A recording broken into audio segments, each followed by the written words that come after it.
ഇന്നത്തെ എപ്പിസോഡ് തുടങ്ങുമ്പോൾ മനോരമ പ്രീതിയും ആകാശം ചിരിച്ചു കളിച്ചിരിക്കുന്നത് കാണുമ്പോൾ പറയാം, ഇവളെന്താ ഇത്ര സന്തോഷിക്കാൻ? ഇവൻ 24 മണിക്കൂറും അവളുടെ സാരത്തുമ്പിൽ തന്നെ ആണല്ലോ. ഇതിങ്ങനെ വിട്ടാൽ പറ്റൂല. എനിക്ക് ഇവളെ കണ്ണെടുത്താൽ കണ്ടൂടാ. എങ്ങനെങ്കിലും എന്തെങ്കിലും ചെയ്യണം. പോയൊന്ന് ഉപദേശിച്ചാലോ? അത് വേണ്ട. ഇവക്കിട്ടൊരു പണി കൊടുക്കാം. എന്നിട്ട് ഹോളി കഴിയുമ്പോഴത്തേക്കും രണ്ടും തല്ലി പിരിയണം.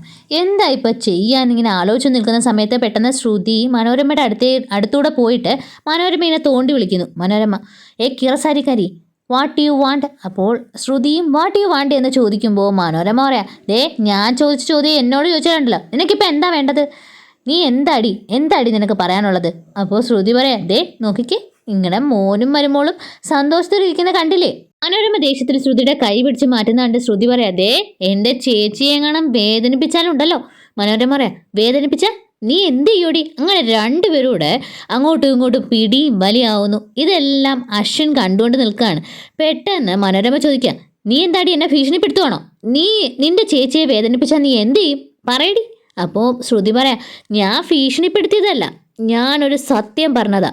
എൻ്റെ ചേച്ചിയെ ചേട്ടനെയും വേർപിരിക്കാൻ നോക്കിയാലുണ്ടല്ലോ, നീ എന്ത് ചെയ്യടെന്ന് മനോരമ ചോദിക്കുമ്പോൾ പറയാം, ഞാൻ നിങ്ങളെ കൊന്നുകളയും. മനോരമ ചോദിക്കുക, what you say? You kill? ഇങ്ങനെ വിട്ടാൽ പറ്റില്ല, ഞാൻ ഇതെല്ലാവരോടും പറയും. എന്താ നീ പറഞ്ഞത്? അപ്പോൾ ശ്രുതി പറയാ, നിങ്ങളെ കൊന്നിട്ട് ഞാനും ചാവും, അപ്പം എന്നെ ശിക്ഷിക്കാൻ പറ്റില്ലല്ലോ. ഞാൻ എന്താ സത്യം പറഞ്ഞത്. എൻ്റെ ചേച്ചി ഉപദ്രവിക്കാനേ പാടില്ല, എനിക്കത് ഇഷ്ടമല്ല. എൻ്റെ ചേച്ചി എപ്പോഴും സന്തോഷത്തോടെ നോക്കണമെന്നൊക്കെ പറയുമ്പോൾ മനോരമയാണെങ്കിൽ ദേഷ്യത്തിൽ ശ്രുതിയെ പിടിച്ച് തള്ളുന്നു. ശ്രുതി നേരെ മുത്തശ്ശിയുടെ അഞ്ജലിയുടെ അടുത്തേക്ക് പോകുന്നു. ഇതെല്ലാം കണ്ടുകൊണ്ടിരിക്കുകയാണ് അശ്വിൻ എന്തൊക്കെയോ പേടിയാവുന്നു. അങ്ങനെ മുത്തശ്ശീന്ന് വിളിച്ച് ശ്രുതി മുത്തശ്ശിയുടെ അടുത്തേക്ക് ചെന്നിട്ട്, എൻ്റെ മുത്തശ്ശി, എനിക്ക് മുത്തശ്ശി ഒരുപാട് ഇഷ്ടം, മുത്തശ്ശി എന്നെ വെറുക്കരുത്, എനിക്കത് ഇഷ്ടമല്ല. ഇതൊക്കെ പറയുമ്പോൾ അശ്വിൻ പെട്ടെന്ന് ഇവരുടെ അടുത്തേക്ക് ചെല്ലുന്നുണ്ട്. മുത്തശ്ശി, ഈ അഞ്ജലി ചേച്ചി ഉണ്ടല്ലോ, എന്നെ നിർബന്ധിച്ച് കുടിപ്പിച്ചതാ ഈ ഡ്രിങ്ക്സ്. അതിനുശേഷം എൻ്റെ മനസ്സിൽ ഒന്നും നിൽക്കുന്നില്ല.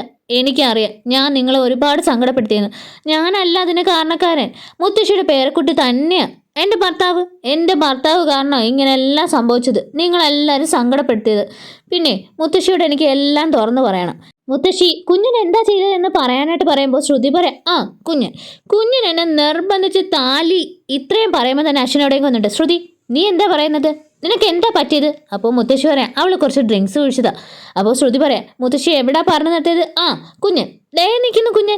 ഈ കുഞ്ഞെന്നെ കാരണമാണ്. അപ്പോൾ അശ്വിൻ പറയാം, ശ്രുതി നീ ഇങ്ങോട്ട് വന്നേ. അപ്പോൾ ശ്രുതി, വരാം, ഞാൻ മുത്തശ്ശിയോടൊക്കെ എല്ലാം തുറന്നു പറയട്ടെ. എനിക്ക് ഇന്നത്തോടെ എല്ലാം തുറന്നു പറയണം മുത്തശ്ശി. എല്ലാം എൻ്റെ മനസ്സിലുള്ളതെല്ലാം ഞാൻ നിങ്ങളോട് ഇന്ന് തുറന്നു പറയും. അപ്പോൾ അശ്വിൻ പെട്ടെന്ന് ശ്രുതിയെ പിടിച്ചു വലിച്ച് അവിടെ നിന്ന് പോകുന്നു. അശ്വിൻ ശ്രുതിയെ മാറ്റി നിർത്തിയിട്ട് പറയാം, ഡ്രിങ്ക്സ് കഴിച്ചിട്ട് വായിൽ തോന്നിയതൊക്കെ വിളിച്ച് പറഞ്ഞിട്ടുണ്ടല്ലോ. അപ്പോൾ ശ്രുതി പറയാം, വായിൽ തോന്നിയതോ? ഞാൻ വായിൽ തോന്നിയതൊന്നും അല്ല പറഞ്ഞത്, നടന്ന കാര്യങ്ങളാണ്, സത്യങ്ങളാണ് വിളിച്ച് പറയുന്നത്. എൻ്റെ മനസ്സിലുള്ളതെല്ലാം ഞാൻ എല്ലാവരോടും വിളിച്ചു പറയും. അപ്പോൾ അശ്വിൻ പറയാം, അതൊന്നും പറ്റില്ല, ഇവിടെ ആവശ്യമില്ലാത്ത സംസാരമൊന്നും പാടില്ല. അപ്പോൾ ശ്രുതി പറയാം, ഞാൻ എല്ലാവരോടും പറയുകയും ചെയ്യും, ഇനി ഡ്രിങ്ക്സും കുടിക്കും. രാമേട്ടാ 2 ഡ്രിങ്ക്സ് കൊണ്ടുവന്നേ. എന്നിട്ട് ശ്രുതി 2 ഡ്രിങ്ക്സ് എടുത്ത് കുടിക്കാൻ ഒരുങ്ങുമ്പോൾ അശ്വിൻ പറയാം, നിന്നോടല്ലേ പറഞ്ഞത് ഡ്രിങ്ക്സ് കുടിക്കേണ്ടാന്ന്? ശ്രുതി ദേഷ്യത്തിൽ, എങ്കിൽ ഞാൻ കുടിക്കുന്നില്ല, നിങ്ങൾ കുടിക്ക്. നിങ്ങൾ കുടിച്ചാൽ ഞാൻ ഇനി കുടിക്കില്ല, എന്നാ ഇത് കുടിക്ക്. അശ്വിൻ, ഞാൻ ഇതൊന്നും കുടിക്കാറില്ല എന്ന് പറയുമ്പോൾ ശ്രുതി പറയാം, എങ്കിൽ നിങ്ങൾ കുടിക്കണ്ട, ഞാൻ കുടിക്കാം. ഇതെല്ലാം മുത്തശ്ശി അഞ്ജലിയും കണ്ടുകൊണ്ട് നിൽക്കുകയാണ്. അവർക്ക് രണ്ടുപേർക്കും ഭയങ്കര സന്തോഷമാവുന്നുണ്ട്. പെട്ടെന്ന് അശ്വിനാണെങ്കിൽ ശ്രുതിയുടെ എന്ന്, ശരി ഞാൻ കുടിക്കാമെന്ന് പറഞ്ഞ് ആ ഗ്ലാസ്സിലെ ഡ്രിങ്ക്സ് വാങ്ങി പുറത്തേക്ക് കളയുന്നു. അപ്പോൾ ശ്രുതി പറയാം, ഫൗള്, നിങ്ങൾ കള്ളത്തര കാണിച്ചത്, താഴെ കളഞ്ഞില്ലേ? ഇത് കുടിച്ചേ, ഇല്ലെങ്കിൽ ഞാൻ എല്ലാ സത്യം എല്ലാവരോടും വിളിച്ചു പറയും, പിന്നെ ഞാനും കുടിക്കും, വേഗം കുടിച്ചോ. അപ്പോൾ അശ്വിനാണെങ്കിൽ ഡ്രിങ്ക്സ് വാങ്ങി കുടിക്കുന്നു. ഇതെല്ലാം ശ്യാം നോക്കിക്കൊണ്ട് നിൽക്കുകയാണ്. എല്ലാം കണ്ടിട്ട് മുത്തശ്ശി പറയാതെ, കുഞ്ഞൻ ഡ്രിങ്ക്സ് കഴിക്കുന്നു, ഇത്രയും നാളുമായിട്ട് അവൻ അത് കഴിച്ചിട്ടേ ഇല്ലല്ലോ. ശ്രുതി വന്നുകൊണ്ടാണ് ഇതെല്ലാം സംഭവിക്കുന്നത്. അങ്ങനെ അശ്വിനാണെങ്കിൽ ഡ്രിങ്ക്സ് കുടിച്ചു കഴിഞ്ഞിട്ട് ശ്രുതിയെ നോക്കി ചിരിക്കാൻ തുടങ്ങുന്നു. എന്നിട്ട് രണ്ടുപേരും ചേർന്ന് പാട്ട് പാടുകയും ഡാൻസ് ചെയ്യാൻ തുടങ്ങുന്നു. അശ്വിനാണെങ്കിൽ സന്തോഷത്തോടെ ശ്രുതിയുടെ ഒപ്പം ഡാൻസ് ചെയ്തിട്ട് പെട്ടെന്ന് മുത്തശ്ശിയുടെ അടുത്തേക്കും അഞ്ജലിയുടെ അടുത്തേക്കും വന്ന് അവരിങ്ങനെ കെട്ടിപ്പിടിച്ച് നിൽക്കുകയാണ്. അങ്ങനെ ശ്രുതിയാണെങ്കിൽ തകർത്ത് ഡാൻസ് കളിക്കുന്നത് അശ്വിൻ നോക്കിക്കൊണ്ട് നിൽക്കുന്നു. പെട്ടെന്ന് ശ്രുതിയുടെ അടുത്ത് ഒരു ചെക്കൻ വന്ന് ഡാൻസ് കളിക്കുന്ന കാണുമ്പോൾ അശ്വിന് ദേഷ്യം വന്നിട്ട് ആ ശ്രുതിയുടെ അടുത്തേക്ക് എന്നിട്ട് ആ ചെറുക്കനെയും പിടിച്ച് അവിടെ നിന്ന് പോകുന്നു. ശ്രുതിയാണെങ്കിൽ തകർത്ത് ഡാൻസ് കളിക്കുകയാണ്. അങ്ങനെ ഡാൻസൊക്കെ കഴിഞ്ഞിട്ട് ശ്രുതി കണ്ണി പൊടി വീണു എന്ന് പറഞ്ഞ് മാറിപ്പോകുമ്പോൾ പെട്ടെന്ന് ശ്യാമാണെങ്കിൽ ശ്രുതിയുടെ അടുത്തേക്ക് വന്നത്, നീ ഇങ്ങ് വന്നേ. ശ്രുതിയെ മാറ്റി നിർത്തിയിട്ട് ശ്രുതിയോട് ചോദിക്കാം, നീ മുത്തശ്ശിയോട് അഞ്ജലിയോട് എന്തോ സംസാരിക്കാൻ പോയല്ലോ, എന്താ അത്? കുഞ്ഞിനെ പറ്റി നിനക്ക് എന്താ പറയാനുള്ളത്? അപ്പോൾ ശ്രുതി ചോദിക്കുക, ഞാനോ? എന്ത് പറഞ്ഞു? ഞാൻ പറഞ്ഞോ? അപ്പോൾ ശ്യാം പറയാം, അതെ നീ പറഞ്ഞു. ഞാൻ സാറിനോട് പറഞ്ഞോ? എന്ത് പറഞ്ഞെന്നാ? കുഞ്ഞിനെ പറ്റിയോ? ഏയ് ഞാനൊന്നും പറഞ്ഞില്ല.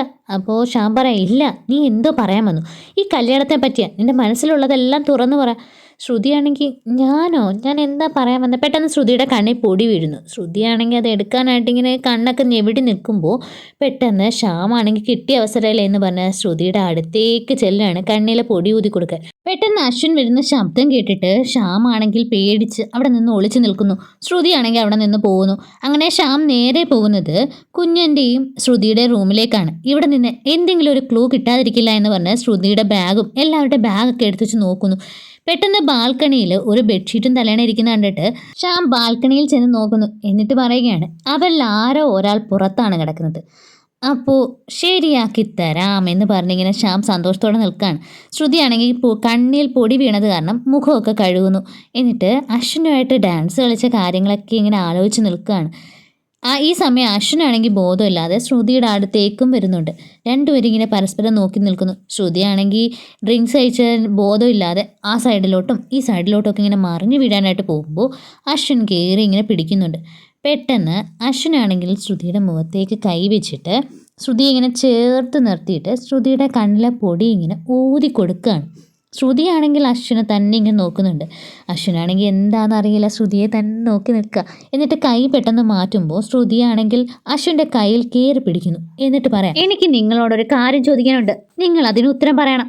അപ്പോൾ അശ്വിൻ ഇങ്ങനെ തലയാട്ടുന്നു. ശ്രുതി ചോദിക്കുക, നിങ്ങൾ എൻ്റെ അടുത്തേക്ക് വരുമ്പോൾ എൻ്റെ നെഞ്ചിടിപ്പ് പടപടാ ഇടിക്കുന്നു, നെഞ്ചിടിപ്പ് കൂടിക്കൊണ്ടേയിരിക്കുന്നു. എന്താ അത്?